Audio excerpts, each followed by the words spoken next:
이 시간에는 신약성경의 마가복음을 총괄적으로 개관하는 시간을 갖도록 하겠습니다. 마가복음은 마태복음, 누가복음, 요한복음과 함께 사복음서를 구성하는 책입니다. 그 특징을 보면 상당히 짧다는 것이 하나입니다. 마태복음이 28장, 누가복음이 24장, 요한복음이 21장인 것에 비해서 마가복음은 현저하게 짧은 16장으로 구성이 되어 있습니다. 그러나 비록 이렇게 짧지만 마가복음은 문체가 간결하고 구체적이고 생동감 있고 또한 질서정연한 문체로 기록되어서 동적인 그런 묘사가 풍성합니다.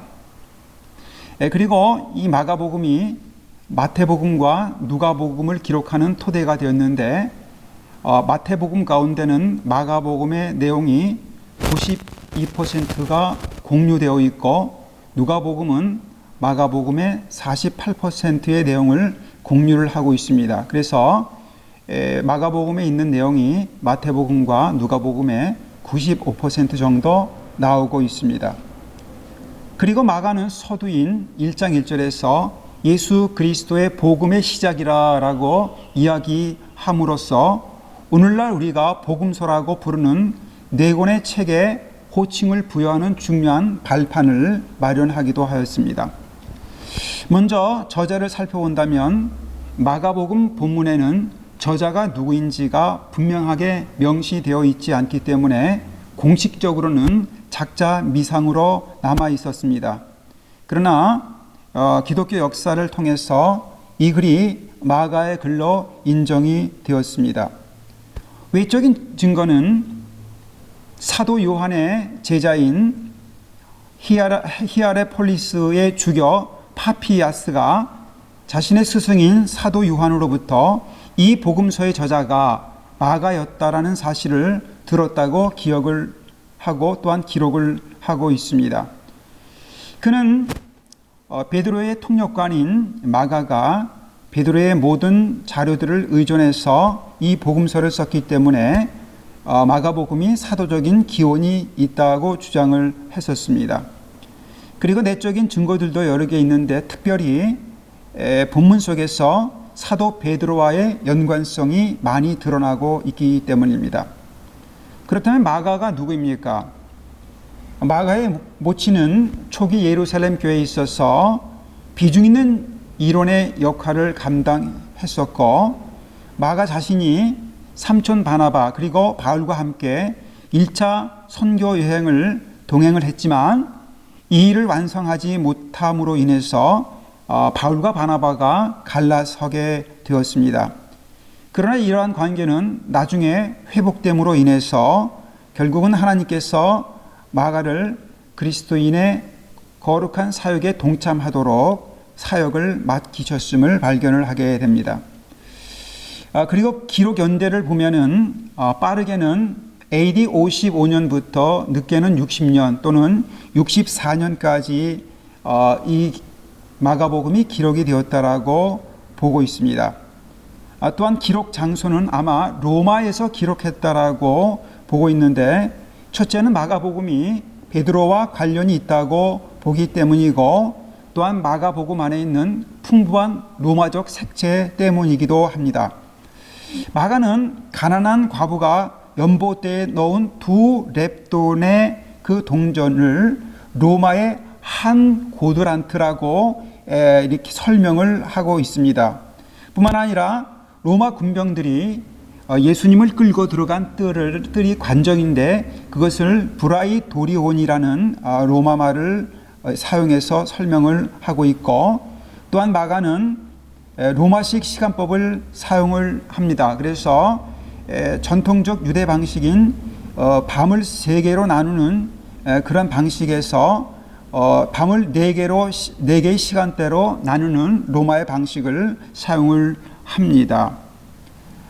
또한 수신자 역시 로마인이라고 볼 수 있는데 마가복음 안에 있는 여러 가지 로마적인 색채 때문이죠. 군대, 시위대, 뜰, 채찍 그리고 백부장 등의 라틴 어휘가 등장을 하고 복음서의 마지막 부분에서도 로마 백부장이 예수님의 신성에 대해서 고백하는 것에서 절정을 이루게 됩니다. 이런 내적인 증거를 통해서 우리는 마가복음의 첫 번째 독자들이 아람어나 히브리어를 모르고 대부분 유대 간습의 낯선 사람들이었다. 로마에 살고 있던 사람들이 주된 독자였다라고 말할 수가 있는 것입니다. 자, 다음으로 우리는 기록 목적이 무엇인지를 살펴보도록 하겠습니다. 당시에 로마에 있는 그리스도인들의 상황이 좋지가 않았습니다. AD 49년에 로마의 클라우디우스 황제가 로마 안에 있는 모든 유대인들을 추방하는 사건이 발생을 했었습니다. 왜냐하면 기독교 유대인들과 유대교 유대인들이 다툼을 이제 하고 있었기 때문에 로마 안의 일치를 해친다고 해서 유대인들 모두를 추방을 했었습니다. 그리고 50년대 중반에 다시 추방령이 철회되어서 로마에 들어왔을 때에 공동체의 내부적인 갈등이 있었을 뿐만 아니라 로마 정부와의 긴장도 있었기 때문에 사도 바울은 또한 이제 다가오고 있는 64년도에 네로의 박해 등을 대비하면서 로마 교인들을 위로하고 격려하고 그들의 정체성을 확립할 그러한 필요성을 가지고 있었던 것을 볼 수가 있습니다. 그래서 마가는 몇 가지 초점을 가지고 베드로의 회고에 따라서 네 가지 정도의 목적하에서 본서를 집필을 합니다. 첫 번째는 목회적인 목적인데 그리스도인들에게 제자도가 무엇인지를 말하고 싶었습니다. 그리고 두 번째는 선교 훈련적인 목적으로서 예수님께서 어떻게 이러한 제자들을 훈련시키고 자신의 사역을 맡겼는지를 보여줌으로 인해서 그리스도인들이 제자의 길을 걷게 하는 것이 목표였습니다. 그리고 세 번째로는 변증적인 목적으로서 과연 십자가에 달린 예수님께서 왜 능력의 하나님의 아들이 되는가를 불신자들에게 보여주는 의도가 있었습니다. 그리고 네 번째는 진정한 구세주와 주는 로마 황제가 아니라 바로 예수님이심을 보여주기 위해서 본서를 기록했다고 하겠습니다. 다음으로 개요와 구조를 본다면은 이 마가복음은 크게 두 부분으로 이루어져 있습니다. 첫 번째 부분은 1장 1절부터 8장 26절까지 다루는데 여기에서는 예수님을 권능의 메시아라고 묘사를 합니다.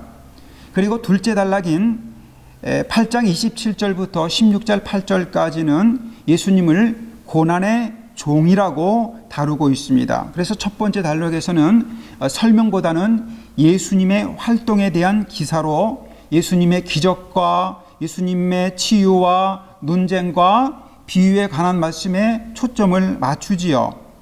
그러다가 복음서의 전환점인 가이사라 빌립보로 가는 길에서 베드로가 예수님에 대한 신앙 고백을 하면서부터 예수님은 이제 임박한 자신의 고난과 죽음에 대한 가르침에 초점을 맞추게 됩니다.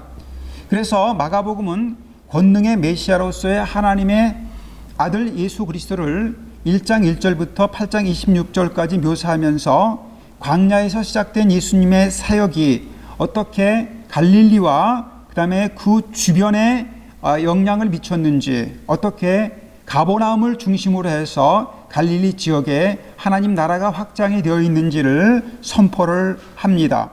그리고 두 번째 단락인 8장 27절부터 16장 8절에서는 예수님이 예루살렘으로 가는 그러한 노정 사역과 예수님의 성전 사역, 그리고 예수님의 십자가의 죽음과 부활을 다루고 있는 것을 볼 수가 있습니다. 자, 마지막으로 그렇다면 마가복음 가운데서 나타난 주제가 무엇이었을까요? 자, 예수님 당시에는 이러한 예수님과 같은 치유 행위와 기적을 베푸는 사람들이 있었는데 이것을 보면서 예수님도 역시 주술가나 기적을 베푸는 사람 중에 하나가 아니었는가 하는 오해가 있을 수가 있었습니다. 그래서 마가는 이러한 오해를 불식시키기 위해서 예수님의 그런 모든 사역을 십자가의 사건 속에서 해석을 하면서 참된 기독교의 본질이 무엇인지를 놓치지 않으려고 애를 씁니다.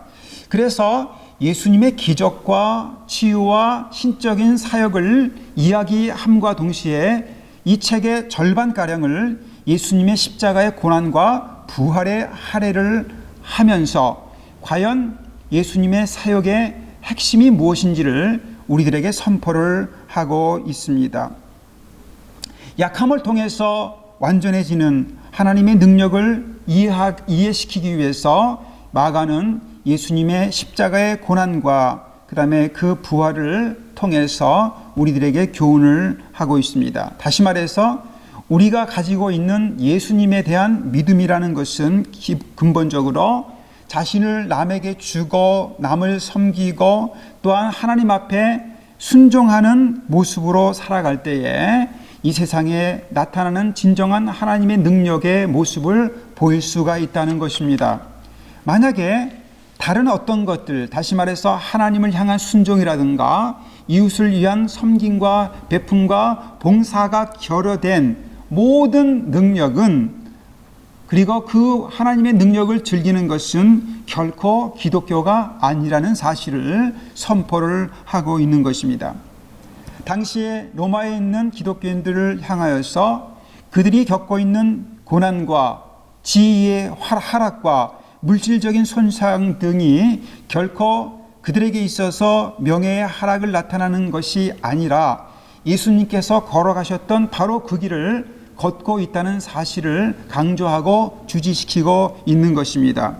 따라서 예수 그리스도께서 행하신 하나님의 권능의 이야기는 반드시 예수님의 십자가의 고난의 빛 아래서만 올바르게 인식될 수 있음을 보여주고 있습니다. 그래서 예수님은 처음 사역부터 꿋꿋하게 십자가를 향해서 나아가심을 볼 수가 있습니다.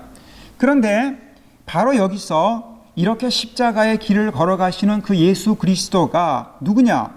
바로 하나님의 소명을 받고 이 땅에 오신 하나님의 아들이라는 사실이 두 번째 주제가 되는 것입니다.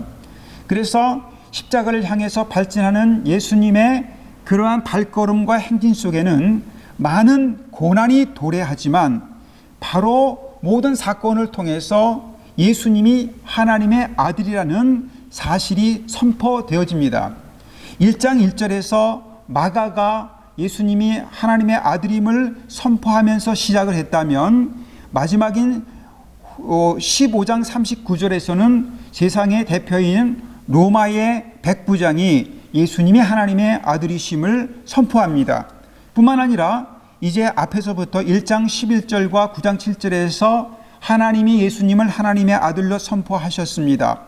그리고 3장 11절과 5장 7절에서는 귀신들이 예수님께서 하나님의 아들이심을 고백합니다. 그리고 3장 32절에 가서 예수님 자신이 당신이 하나님 아들임을 고백을 하시고 14장 61절에서는 가야바의 입을 통해서 예수님이 하나님의 아들이심을 선포됩니다. 그리고 이제 아까도 말씀드렸듯이 마지막에서도 로마 백부장에 의해서 예수님이 하나님의 아들이심이 선포가 되어집니다.